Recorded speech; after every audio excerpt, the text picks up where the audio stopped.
Strukturnya menurut saya adalah impulse A, B, C, possible one more drop. Nah, kalau benar strukturnya adalah ini, maka dia akan drop minimum 4789. The best case adalah di bawah minggu lalu. Semua orang heboh. Ya, semua orang heboh.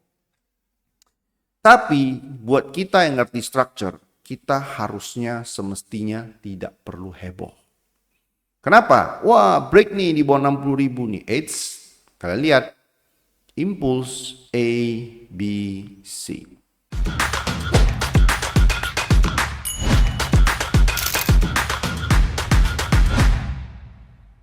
Hai traders, welcome back to the YouTube channel. Kita ketemu lagi di Weekly Market Outlook. Kali ini adalah untuk edisi tanggal 9 sampai dengan tanggal 13 Februari 2026. Tanpa terasa kita udah masuk di minggu kedua di bulan Februari di tahun 2026 nih. Nah, ada apa di minggu kedua ini di bulan Februari? Kita langsung aja ke ekonomi kalender sekilas. Oke, jadi biar teman-teman trader tahu hari di mana dalam minggu ini market bakal volatile. Nah, menurut saya ada di hari Selasa, Rabu, Jumat. Selasa yakni data retail sales, average hourly earning index, non-farm employment change, dan unemployment rate pada hari Rabu pukul 20.30. Nah, kita bisa ketemu di sini nantinya ya di live session midweek market update jam 8. Kita bisa bahas ini, reactionnya seperti apa. Any setup yang bisa kita spot, kita akan trade bareng nantinya di hari Rabu pukul 20.30. Kemudian hari Jumat CPI ya, CPI dari USD dari Amerika. Ya, Kamis ini sebenarnya juga ada GDP dari pound sterling, cuman minggu ini nggak ada pair yang masuk dalam watchlist saya yang berhubungan langsung dengan GBP USD contohnya. Yang ada itu cuma GBP JPY nantinya ya, GBP Yen ya. Cuman fokus utamanya kesimpulannya apa? Yang ini Selasa, Rabu, Jumat ya. Ini adalah secondary-nya. Oke. Jadi ini adalah primary-nya, ini adalah secondary-nya. Oke, untuk minggu ini. Jadi kesimpulannya adalah minggu ini masih bakal jadi minggu yang volatile dari Selasa, Rabu, Kamis sampai dengan Jumat. Oke, sampai dengan Jumat kita bakal punya minggu yang saya expect bakal sangat volatile. Oke, kita langsung aja menuju pembahasan chart. Oke, yang pertama adalah gold. Ya, biasanya saya mulai dari 4 jam, cuman kali ini saya akan drop ke 1 jam karena saya punya structure yang sedang saya trade pada saat ini. Strukturnya menurut saya adalah impulse A, B, C, possible one more drop. Nah, kalau benar strukturnya adalah ini, maka dia akan drop minimum 4789. The best case adalah di bawah 4655 low ini ya. Oke, ini saya tunjukin. Low-nya yang saya maksud itu adalah yang ini. 4655. Nah, ini low-nya di sini ya, 4655. Oke. Nah, at the moment ya kita punya posisi, kita ada sell, call sell tadi pagi 5033 ya, 33.40 SL ini TP-nya di sini ya. Trade ini adalah 1:5. Oke, 1:5. Jadi kalau kita fail, kita nggak mau harga break di atas ini ya. Jadi di atas ini adalah fail ya, oke. 1:5 menurut saya worth it, then just do it. Oke. Ya, jadi saya melihat downside terlebih dahulu before another upside lagi. Ya, idealnya sih ya dia break minimum di bawah ini 4789 or the best case di bawah ini. Oke. And then before we look for another upside menurut saya. Oke, jadi kesimpulannya apa? Kesimpulannya untuk gold ya, saat ini saya lihat drop lalu up kembali ya. Tapi dalam waktu dekat ya kita nggak akan melihat emas break di stop ya. Jadi dalam waktu dekat menurut saya ya ini adalah bigger consolidation sedang dibentuk ya. Bigger consolidation sedang dibentuk. Yang saya trade ini adalah part of the substructure yang menjadi bagian dari bigger consolidation yang saya maksud tadi. Ya, jadi untuk emas drop before another up ya. Jadi kalau minggu ini benar dia drop minimum di bawah 4789 or the best case 4655, saya akan look for the buy setup ke atas. Oke. Nanti saya akan update ya perkembangannya di hari Rabu. Nah, next kita akan bahas US oil. Nah, untuk US oil, kita masih punya posisi buy kemarin dari harga 6195. Top loss saat ini saya suruh taruh di break even. Kenapa taruh di break even? Karena ternyata berdasarkan perkembangan yang ada, ini bisa jadi impulse, ini malah jadi A. Ini adalah B, dan ini adalah C possible-nya. Jadi kalau ini terjadi, ya kalau SL yang awalnya di sini, maka bisa hit dengan sia-sia sebelum dia pump up kembali. Jadi daripada itu terjadi, di tengah-tengah harganya, antara dia drop, sekali lagi, sampai di bawah ini, atau dia nggak drop sampai di bawah ini, bentuk contracting lalu up. Bisa nggak? Bisa aja. Nah, karena di antara dua possibility seperti itu, dan arahnya menurut saya adalah ke atas, makanya SL saya taruh di break even. Ya, jadi kalau dia one more drop ke bawah, take all this liquidity, jadi seperti ini, impulse A, B, C seperti ini, and then this is heading up, maka kita akan buy lagi di bawah ini. Ya, kita akan dapat better risk dan reward tentunya kalau ini terjadi. Oke, jadi untuk US oil kesimpulannya apa? Kesimpulannya adalah even kalau terjadi one more break sekalipun di sini, maka kita akan look for buy setup ke atas. Minimum kalau dia naik adalah ke 65, the best case di atas 6650. Oke, itu untuk US oil. Next adalah silver. Nah ini saya katakan kemarin, ini saya nggak terlalu suka yang di sini. Oke, jadi ini apa? Ini adalah konsolidasi daripada ini. Jadi ini adalah yang bagian ini adalah konsolidasi dari impulse ini. Impulse, consolidation atau correction, another drop. Dan done karena dia udah break di bawah ini. Oke, nah sekarang kita lihat untuk silver. Nah, silver kalau saya mau buy, maka saya perlu lihat ini. Oke, saya perlu lihat ini. Kenapa saya perlu lihat ini? Karena kalau ada ini, maka dia akan meniadakan possible structure yang ini. Impulse, A, B, C, drop. Jadi kalau nggak ada ini, oke, maka this is heading down one more time, minimum to break this low, the best case this low. Oke, masih bisa break lagi nggak? Bisa, karena ada possibility ini. Jadi menurut saya kalau kita mau buy silver, this is heading up, this could be your first impulse seperti ini. Kalau ini terjadi di sini, this is heading up lagi. Oke, tapi ini belum kelihatan, jadi structure yang ini masih valid.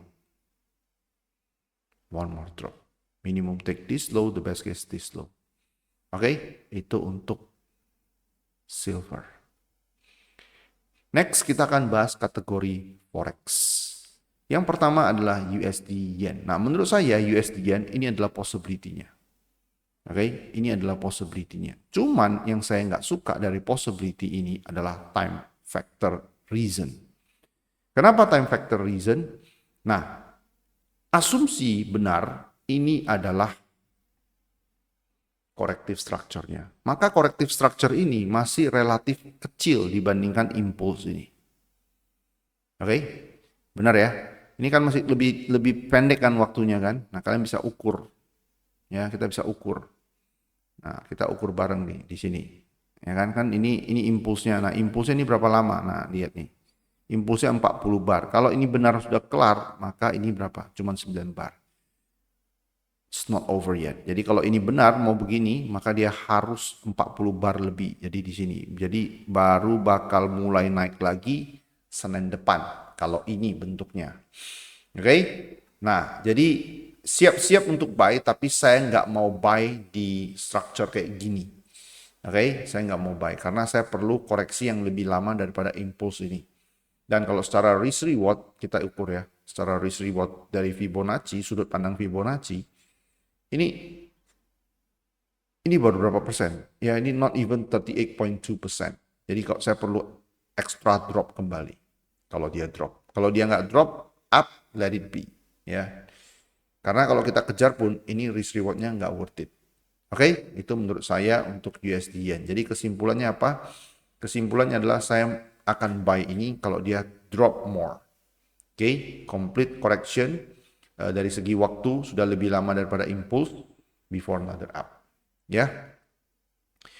Next adalah USD Canadian Dollar. Nah, ini USD Canadian Dollar. Nah, secara structure, this is ready. Oke, saya nggak mau dia break this low. Oke, saya nggak mau dia break di bawah ini lagi, seperti ini. Impulse A, B, C. Nah, saya nggak mau dia break di bawah ini lagi. Cuman kalau saya buy sekarang, risk rewardnya ini nggak bagus. Oke, jadi saya expect further drop begini, agak dalam, and then baru buy lagi. Jadi even kalau dia break low yang ada di sini, itu nggak masalah. Ini akan heading up kembali. Oke, untuk USD, Canadian Dollar. Next adalah Aussie Yen. Nah, saya katakan dari minggu lalu Aussie Yen, saya lagi nunggu di bawah ini. Tapi market nggak ngasih, so just let it be. Ya, kalau dia nggak ngasih, ya udah biarin. Kalau ini terjadi, don't miss the buy. Oke, setelah dia take liquidity ini. Ya, itu untuk Aussie Yen. Next, Euro Aus. Nah, untuk Euro Aus, saya katakan kemarin, kita ke chart daily deh. Nah, apapun structure yang kalian lihat, ini indikasinya adalah up. Kenapa? Structure pertama, kita katakan ini impulse, kita katakan ini A, kita katakan ini adalah B. Maka next adalah up before another drop, kalau dia masih mau drop. Berarti directionnya apa? Up, kalau untuk skenario ini.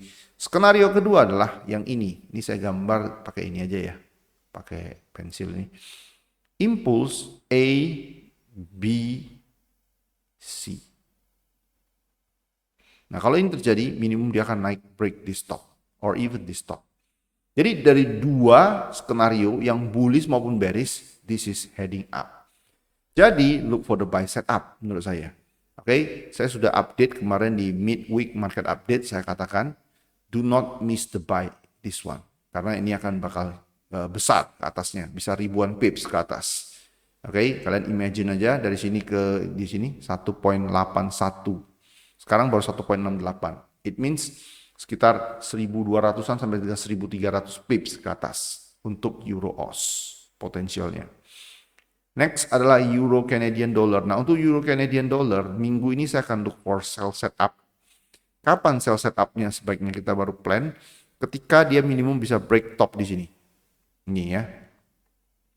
Ini adalah chart 1 jam.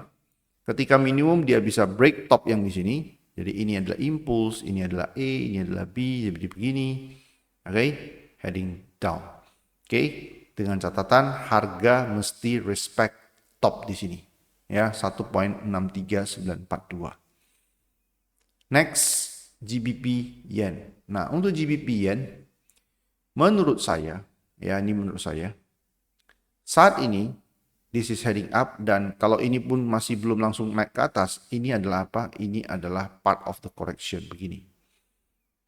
Before another up. Kita punya posisi buy dari 212.50, sekitar 50-51. Nah, kita nggak mau dia break low di bawah ini kembali. Oke, jadi up, drop, seperti ini. Ini artinya, kalau ini terjadi, artinya dia low ini nggak bakal di break lagi, heading up. Target kita adalah sekitar 215. Jadi dari harga entry itu kurang lebih 250 pips. Oke, potential profitnya. Ya, jadi at the moment kita lagi running dan ketika harga bisa break kembali di atas harga top ini, maka it's time to manage the trade. Oke, next saya mau bahas sedikit tentang market index.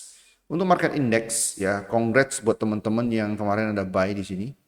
Ya, pakai chart 30 menit. Ya, nah benar ya, 30 menit di sini. Oke, kita ada buy. Ya, dapatnya 1,1 banding 1,6 secara risk and reward. Kemarin kita ada enter di sekitar 49.000, take profit 50.000, SL di bawah ini. Oke. Nah, ini adalah US30, ini adalah all time high. So what's next? Apakah ini bakal drop? Ya, karena dia udah nyentuh 50.000. Menurut saya belum. Oke, menurut saya belum. Tetapi saya tidak menyarankan kita untuk jump in sekarang. Karena kenapa? Sederhananya begini teman-teman. Ini adalah impulse, ini adalah A, ini adalah B, ini adalah C. Jadi ini adalah impulse, correction, impulse. Next, kalau dia mau drop, maka dia akan drop tajam. Ya, saya mau dia drop minimum begini, tapi dia break semua low di sini. Kalau dia mau reversal. Oke, untuk Dow Jones. Pertanyaannya sekarang ada nggak kelihatan kayak gini? Nggak ada. Yang ada begini kecil-kecil. Yang artinya apa? Ini adalah fase akumulasi. Fase akumulasi untuk apa? Fase akumulasi di kita structure namanya apa? Namanya adalah consolidation atau correction, ya. Forming the correction pattern. Oke, nah kalau ini udah selesai, ya, maka another buy will come. Oke, kenapa another buy? Nah, ini saya akan kaitkan dengan Nasdaq. Kalau kalian lihat Nasdaq, potensialnya adalah ini sekarang. Ya, ini potensial Nasdaq, potensial correction-nya.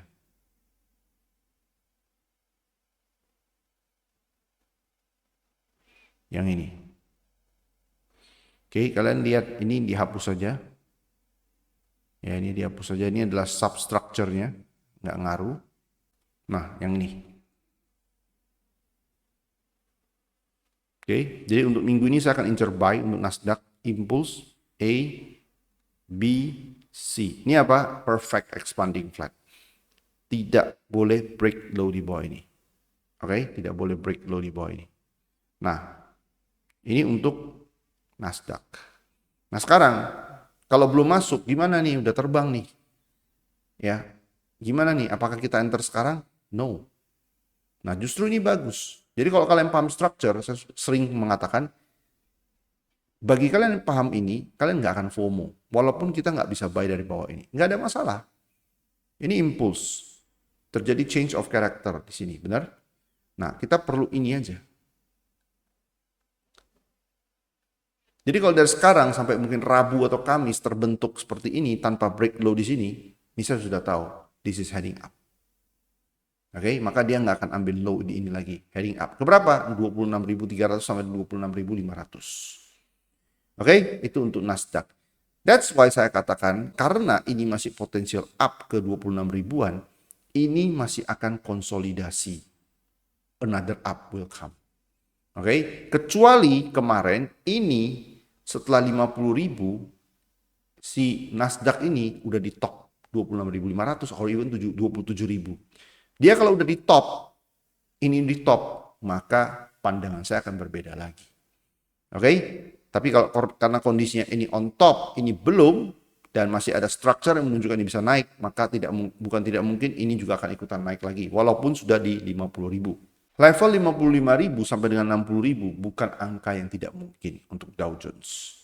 Ya, jadi kita lihat aja. Jadi untuk minggu ini biarkan dulu untuk si Dow Jones selesaikan corrective pattern-nya. Ini juga selesaikan corrective pattern-nya. Saya akan update nanti di hari Rabu. Oke, next kita bahas kripto. Nah, kripto minggu lalu semua orang heboh. Ya, semua orang heboh. Tapi buat kita yang ngerti structure, kita harusnya semestinya tidak perlu heboh. Kenapa? Wah, break nih di bawah 60 ribu nih. Eits, kalian lihat. Impulse A, B, C. Saya nggak mengatakan ini pasti 100% structure-nya. Karena saya perlu pengkonfirmasi di sini. Dan itu saya belum punya. Tapi kita udah ada buy kemarin. Di harga sekitar 65 ribu. 64.900, 65 ribu. Ya, kita udah ada call buy di situ. Ya, target kita nggak banyak, 80 ribuan dulu. Oke, kurang lebih 1/3. Nah, kalaupun ini mau drop lagi, menurut saya dia akan naik correctively seperti ini, before another drop. Nah, kalau kenaikan correctively yang terjadi, kita bisa exit dulu. Atau minimum kita, kalau nggak exit, kita bisa manage trade kita.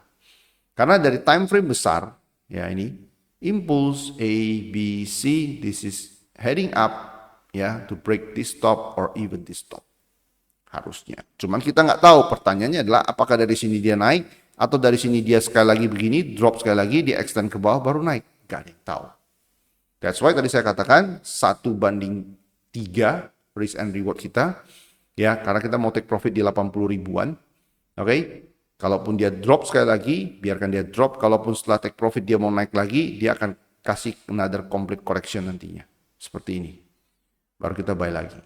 Oke, so buat kita teman-teman yang trading di crypto atau market apapun, kalau kalian ngerti structure, kalian tuh punya keunggulan. Keunggulannya apa? Kalian anti FOMO udah pasti. Oke? Next adalah Ethereum. Untuk Ethereum gimana? Untuk Ethereum ini kurang lebih sama. Kita drop ke time frame lebih kecil. Nah, di time frame lebih kecil ada potensial ini. Impulse A, B, C. Secara time factor ini cukup. Jadi saya lagi nunggu risk reward yang lebih bagus, yaitu ketika dia bisa break di bawah 1990. Which is itu hanya kurang lebih less than 100 pips dari harga sekarang. Di bawah 1990, structure completed, respect low ini, this is heading up. Oke, itu untuk Ethereum.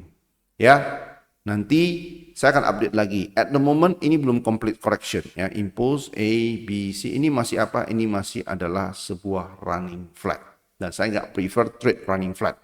Saya tunggu dia break di bawah 1990 and then we look for buy setup. Oke, so I think that's it. Kita ketemu lagi nanti di hari Rabu jam 8 malam live session seperti biasa untuk midweek market update. Trade with care. All the best for a trade. See you again Wednesday. Bye-bye.